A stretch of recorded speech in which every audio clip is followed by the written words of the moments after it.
हसन निसार साहब, ये Iran America जंग को तारीख किस तरह देखेगी? सिर्फ एक इलाकाई तनाज़े के तौर पर या एक नए आलमी निज़ाम के आगाज के तौर पर? दोनों।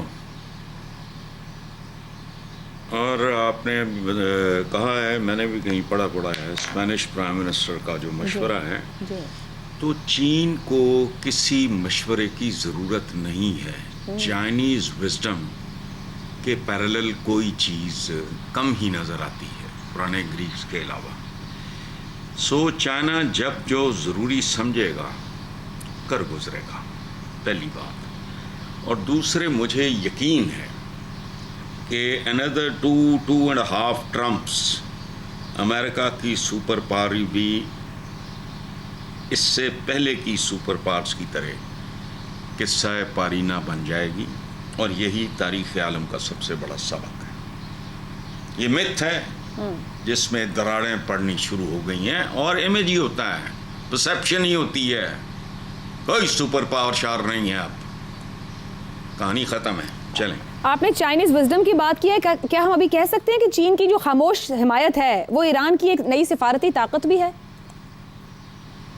बिल्कुल है, बिल्कुल है। ठीक हो, एंड वाइस वर्सा। दुरुस्त, ठीक। रज़ा रूमी साहब, चाइना के ऊपर वजन डाल रही हैं दूसरी कौमें या अमेरिका से थोड़ा सा फासला इख्तियार कर रही हैं कुछ ताकतें, और अमेरिका भी नाराज़ हो रहा है। क्या एक नए आलमी सालिस के तौर पर दूसरे मुल्क देखना शुरू हो चुके हैं, या चीन का उभार ये बता रहा है, या सिर्फ ताकत के खला का वक्ती फ़ायदा है, या वक्ती तौर पर लग रहा है कि यहाँ से कोई रास्ता निकल सकता है?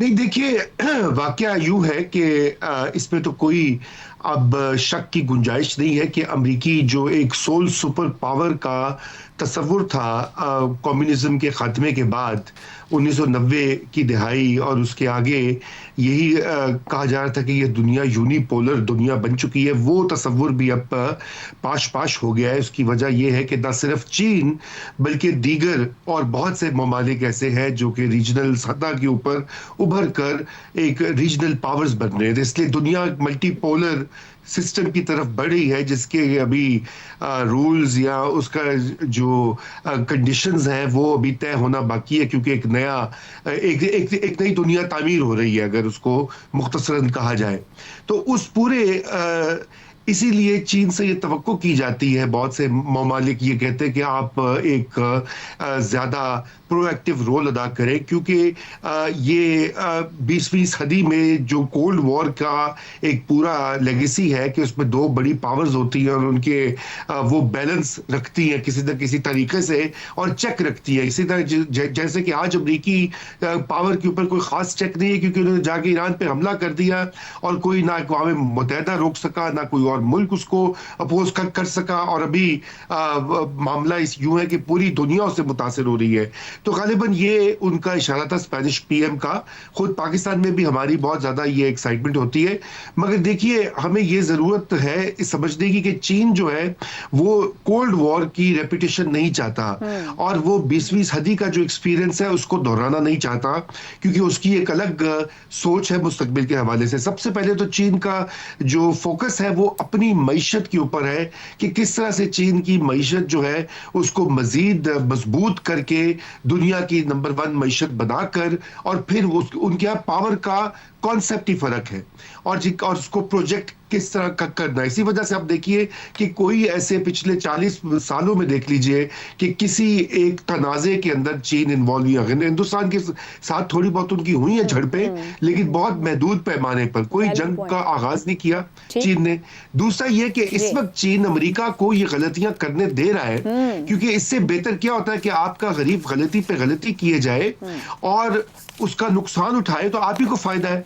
तो ये दूसरा एक बहुत बड़ी चीज है। और तीसरा, चीन की ये भी एक पॉलिसी है कि वो बराह रास्त मुलविस होने के बजाय किसी भी बैनुल अक़वामी तनाज़े के अंदर वो अपने जो उसके हल्का हल्का असर में ममालिक है, जैसे कि पाकिस्तान है फॉर एग्जाम्पल, तो वो कह सकते उनके हैं कि थ्रू भी चीन अपनी ताकत पे ज्यादा काम करता है। चीन अहम मामलात पर ज्यादा मौसर किरदार अदा करे। स्पेनिश वजीर आजम, अमरीका की आलमी क़यादत कमजोर हो रही है। मगरबी अखबारात, मुतालबा, तज्जिए या वाकई नए आलमी निज़ाम की पेशगोई।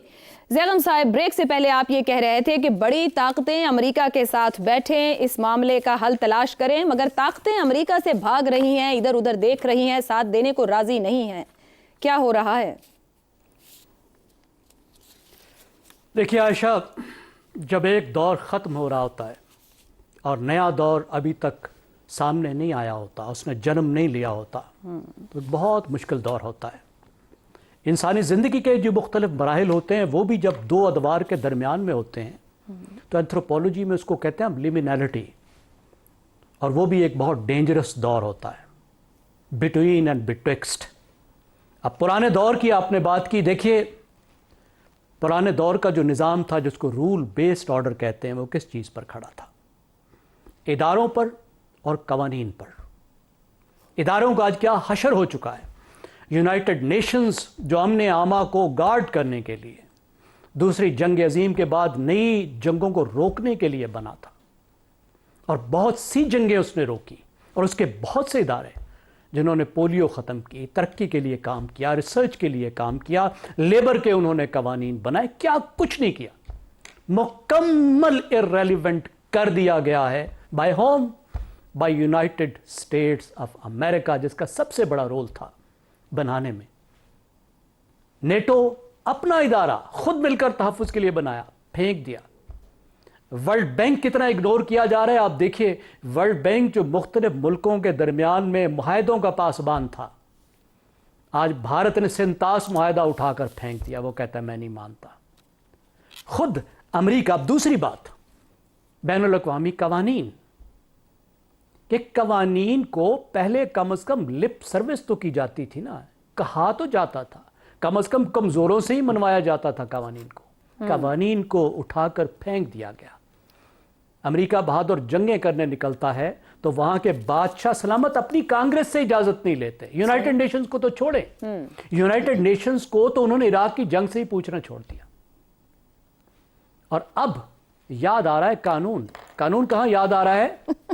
जब हुर्मुज़ बंद हुआ है, माशाअल्लाह आपने गैर कानूनी जंग मुसल्लत की उस मुल्क पर।